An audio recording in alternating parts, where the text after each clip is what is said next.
मैं जब छोटा था तब हम लोग गर्मियों में घर के अंदर नहीं सोते थे। बिजली नहीं थी, पंखा भी नहीं था, इसलिए हम लोग आंगन में बिस्तर बिछाकर सोया करते थे। रात को खुले आसमान के नीचे सोना, उसका एक अलग ही मज़ा था।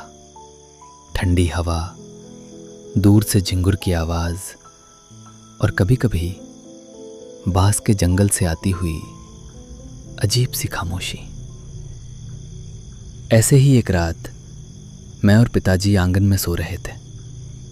रात कितनी हुई थी मुझे मालूम नहीं, लेकिन अचानक किसी अजीब सी आवाज़ से मेरी नींद खुल गई।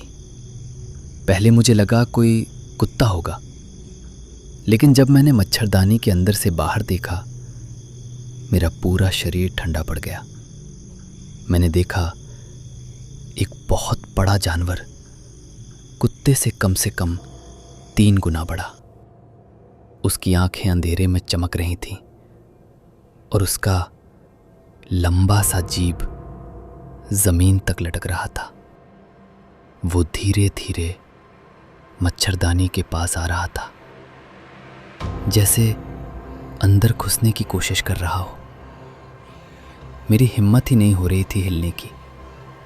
मैं पिताजी को बुलाने वाला ही था कि अचानक पिताजी उठकर बैठ गए। उन्होंने 1 सेकंड भी बर्बाद नहीं किया। सीधा बिस्तर के नीचे हाथ डाला और एक कास्ते बाहर निकाला।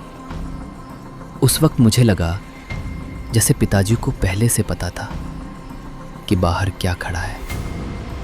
जैसे ही पिताजी बाहर निकले, वो जानवर तुरंत पीछे मुड़कर भागा, सीधा बांस के जंगल की तरफ। पिताजी भी उसके पीछे दौड़ पड़े और कुछ ही सेकंड में दोनों अंधेरे में गायब हो गए।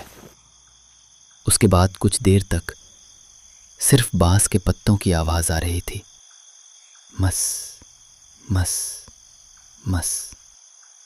और सच कहूं, आज भी जब बांस के जंगल की आवाज सुनता हूं, मुझे उस रात की याद आ जाती है।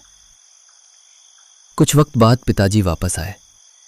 उनकी सांस तेज चल रही थी, कपड़े मिट्टी से भर गए थे। मैंने डरते डरते पूछा, वो क्या था? पिताजी कुछ सेकंड चुप रहे, फिर धीरे से बोले, कुछ नहीं बेटा, कुंतरी था।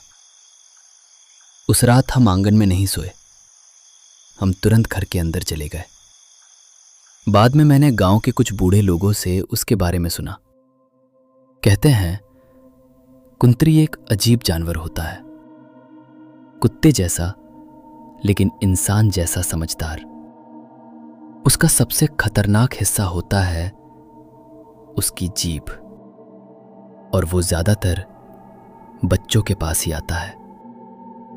कहते हैं वो बच्चों को जंगल की तरफ खींच कर ले जाता है और फिर कभी वापस नहीं आने देता।